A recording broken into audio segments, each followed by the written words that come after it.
नमस्कार मु आपनको प्रभास स्वागत करुच्ची आजिकार कार्यक्रम को। आज्ञा मुझे आसी पहुंची जाइए रत्नगिरी ठारे जहाँ एक ऐतिहासिक स्थल तेज आसतु आउ टीवी आपण मानक निश्चित भाव में ए स्थान को बुली देखी तेज आसतु।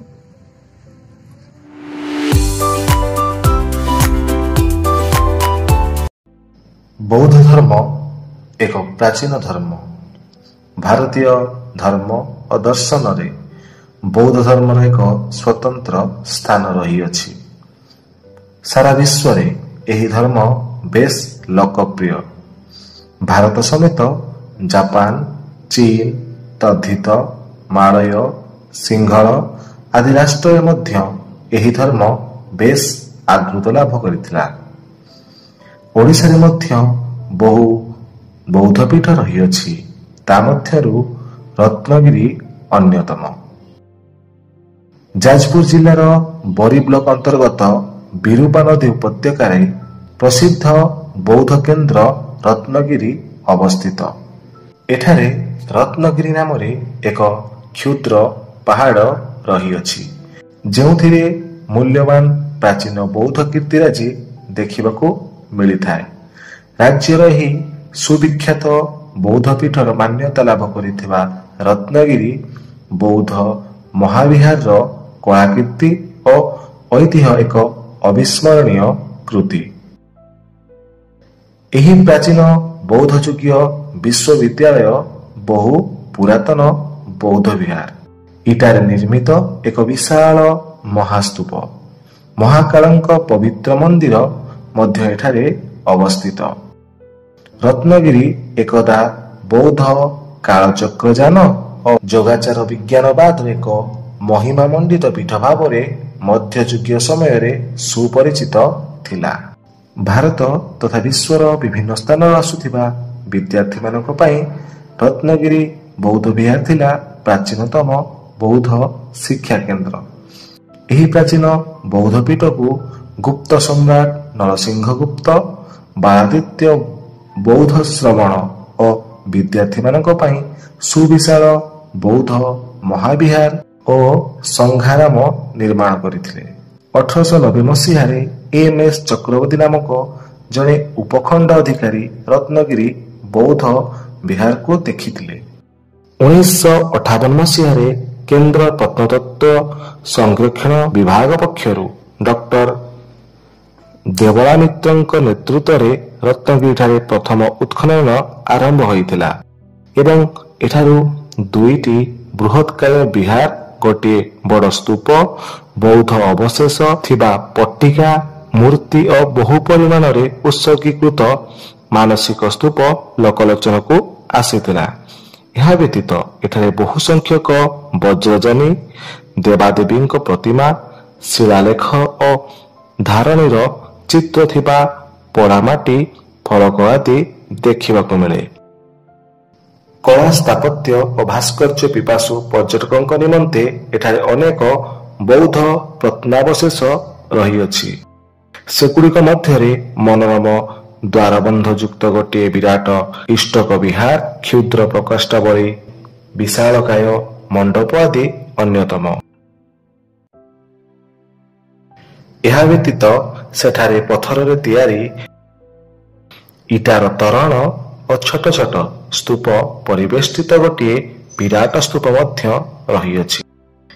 एही बौद्ध महाविहार सम्मुख सुशोभित प्रस्तर तरण द्वार रे चक्रपाणी जंबाल प्रभृति बौद्ध देवगणଙ୍କର मूर्ति रही अछि। एहार चतुर्पार्श्व रही 24टी प्रकोष्ठ जेउठारे बौद्ध श्रवण बा विदेशरू आसुथिबा शिक्षार्थी माने बास करुथिले। विहार सामना तरण द्वार रे बौद्ध देवता मैत्रेय और द्वारपाल विग्रह स्थापित। विहार मध्य थिबा मुख्य उपासना गृह मध्य रही भूमिस्पर्श मुद्रा रे प्राय 12 फुट उच्चता विशिष्ट एक विराट पद्मपाणी ध्यानी बुद्ध मूर्ति। मूर्ति पार्श्व अवलोकितेश्वर पद्मपाणी और चक्रपाणी मूर्ति मध्य रही अछि। आपण देखि परुथिबे ए होछि बुद्धदेवଙ୍କର पूर्ण ଭୟାବହ ମୂର୍ତ୍ତି, ଯେଉଁଠିକି ସମ୍ପୂର୍ଣ୍ଣ ଭାବରେ ଶରୀରଟି ଦେଖିବାକୁ ମିଳୁଛି। କେବଳ ମସ୍ତକରେ କିଛି ଅଂଶ ଖଣ୍ଡିତ ହୋଇଯାଇଛି। ନିଶ୍ଚିତ ଭାବରେ ମୁଁ ଆପଣମାନଙ୍କୁ ଅନୁରୋଧ କରିବି, ନିଶ୍ଚିତ ଭାବରେ ଏଭଳି ଏକ ଐତିହାସିକ ଜାଗାକୁ ବୁଲିବାକୁ ଆସନ୍ତୁ। ଆଉ ନିଶ୍ଚିତ ଭାବରେ ଏହି ଐତିହାସିକ ସ୍ଥାନ ସମ୍ପର୍କରେ ଜାଣିବାକୁ ମଧ୍ୟ ଚେଷ୍ଟା କରନ୍ତୁ। ଆପଣମାନଙ୍କୁ ମୁଁ ଦେଖିବା ପାଇଁ ଚାହିଁବି, ଏହି ଦୁଇ ପାର୍ଶ୍ୱରେ ଦୁଇଟି ଗାତ ରହିଛି, ଯେମିତି ସୁଡ଼ଙ୍ଗ ପରି। ଦେଖନ୍ତୁ, ଏପଟେ ଦେଖନ୍ତୁ।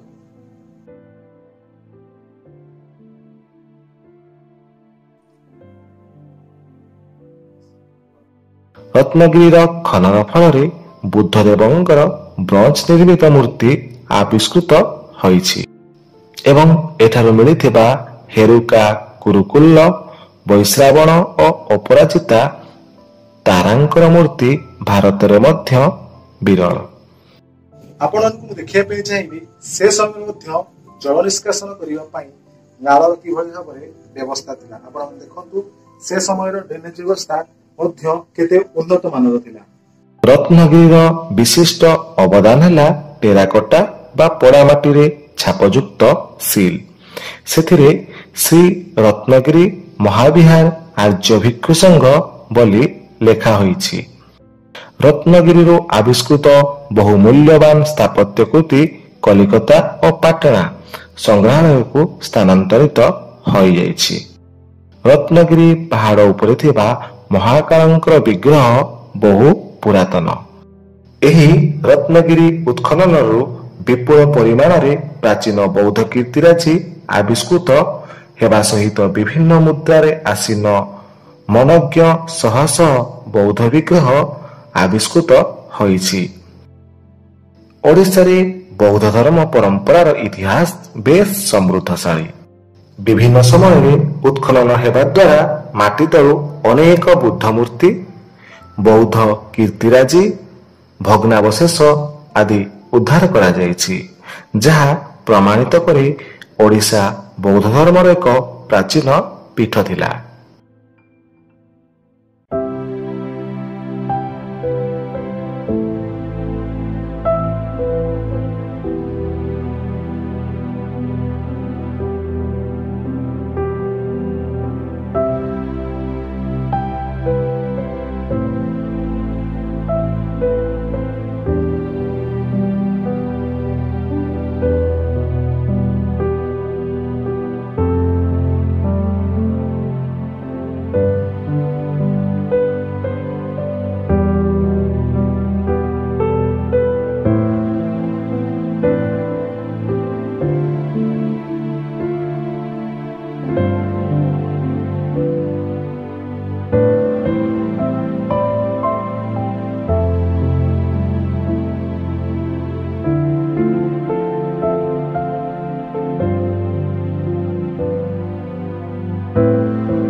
आपने ये देखा पाते गौतम बुद्ध एक पूर्ण बयाबी मूर्ति छिड़ा जो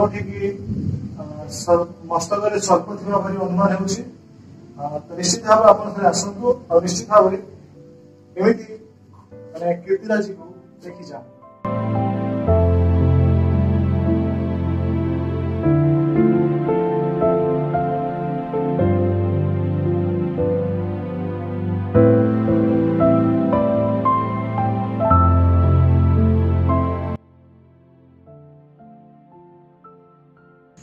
आपण देखी पारे ये हूँ से समय हाथीर मूर्ति जार किसी अंश आम देखा पाऊ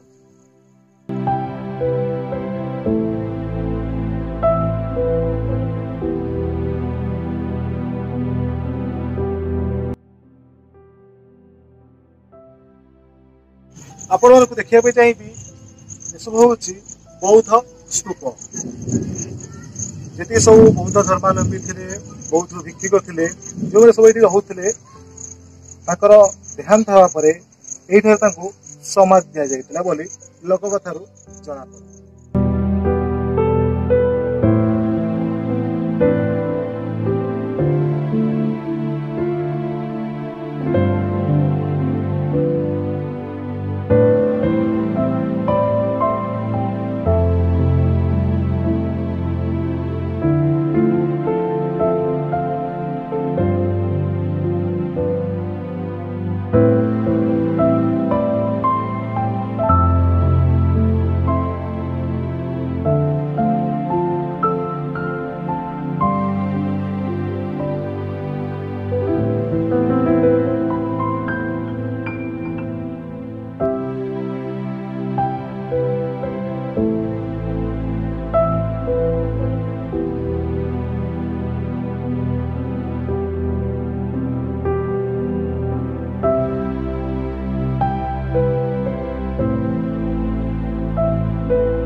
आजिकार अध्यायटी आपण मानक केमी लगे निश्चित भाव में कमेंट बॉक्स में जन जदि आपने चैनल टी सब्सक्राइब करना तो निश्चित भाव में सब्सक्राइब कर पाखे बेल आइकन टी निश्चिंत भाव में दबाई दिखाँ जहाँफल कि आगक आसवा भिडियो गुड़िक आपने देखिए।